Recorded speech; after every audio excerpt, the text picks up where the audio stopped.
Before the 2023 presidential election that held on February 25, I was under the impression that Wike had it on lockdown, had its state, River State, on lockdown, and its people love him and would do anything, to please him.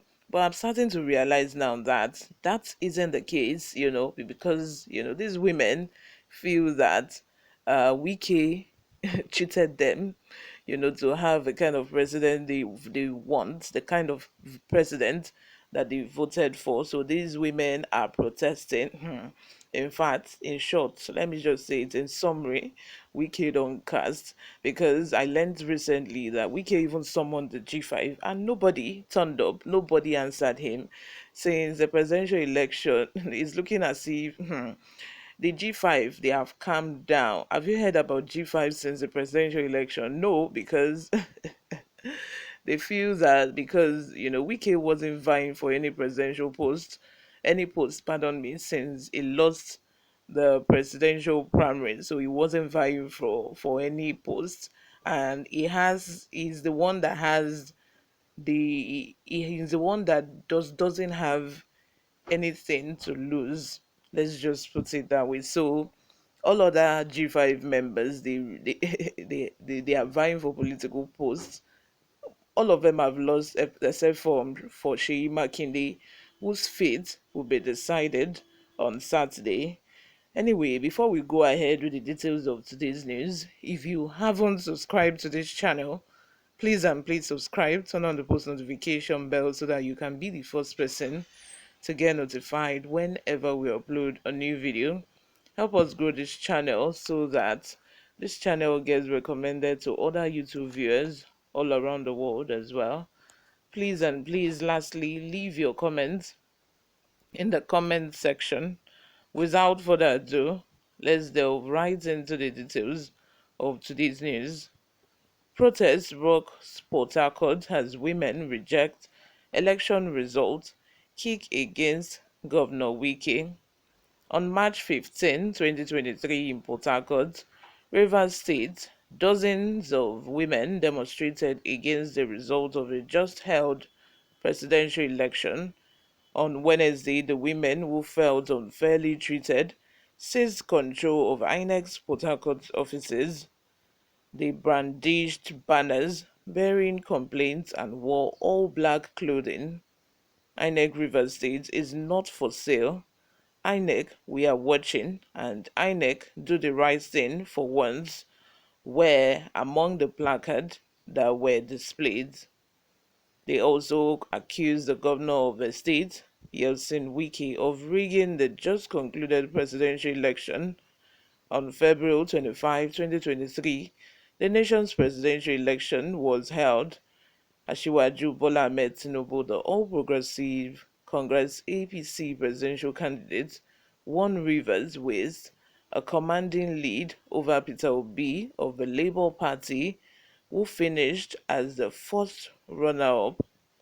The opposition parties have questioned the legitimacy of the election results, which Tinubu won. The People's Democratic Party's PDP, Atiku Abubakar, and Peter Obi have filed legal challenges against the election. In a related news, Professor Mahmood Yakubu, the chairman of the Independent National Electoral Commission, announced on Tuesday that the commission is assembling a legal team to handle instances of electoral offences during the presidential and National Assembly elections on February 25. He warned that the upcoming elections for governor and state House of Assembly will be more difficult than the presidential election, and he asked the security agencies to be vigilant. The head of INEC spoke Tuesday in Abuja at the Interagency Consultative Committee on Election Security meeting.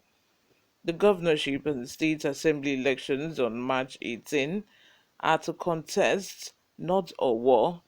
Yakubu warned political parties to remind their followers The Nigerian police force has also transferred electoral offenders to INEC for prosecution. The gubernatorial State House of Assembly elections will be held on Saturday, March 18, 2023. Of course, this will be more difficult than the presidential because the results will be announced in the state, and the outcome of this result affects each state individually and not collectively. So, the parties involved will be trying by all means to disrupt the election one way or the other, either through rigging, either through manipulation of results, either through threatening INEC officers, the likes. We've seen all that happen before. But the most important thing is for these beavers, to work this time around. I feel that is the most important factor in all of this. If the beaver should do what it's supposed to do, if beavers should do the accreditation and then transmitting of results, that is very important. That didn't happen during the presidential election, and it really affected the process and the outcome as well, because who knows what happened along the line that the results was being carried out from one stage to the other until it got to Abuja. Who knows what kind of manipulation had happened on the way. But in the instance where the result is being transmitted, nothing can disrupt it. Like, it's the same figure that will go from polling units all the way to the center in the state where it's supposed to go to, probably at the office of a collation officer in each state. So there will be no disruption, even if uh people manipulate or do the likes. But I feel that INEC needs to improve. I have said this. INEC needs to really improve, because why just use the beavers for accreditation and transmission of results only, when you can at the same time ask people to use the beavers to vote as well? People can just go get there instead of printing thousands and thousands, or possibly millions of ballot paper, instead of wasting millions of naira on ballot paper. We are in the tech world now, and I think that that Nigeria should also go with the trend. The beavers can be used to accredit, transmit results, and also vote. There's nothing that it's not a crime if people get accredited on the beavers, and then it brings out options of different political parties with the pictures of their candidates that people want to vote for, and then they just click on it and send it directly to the server as well. That way people are unable to even see who you have voted for. You have voted, and that is it. Let me know what you all think in the comment section. Thank you very much for always listening and watching. I will see you in my next video. Bye for now.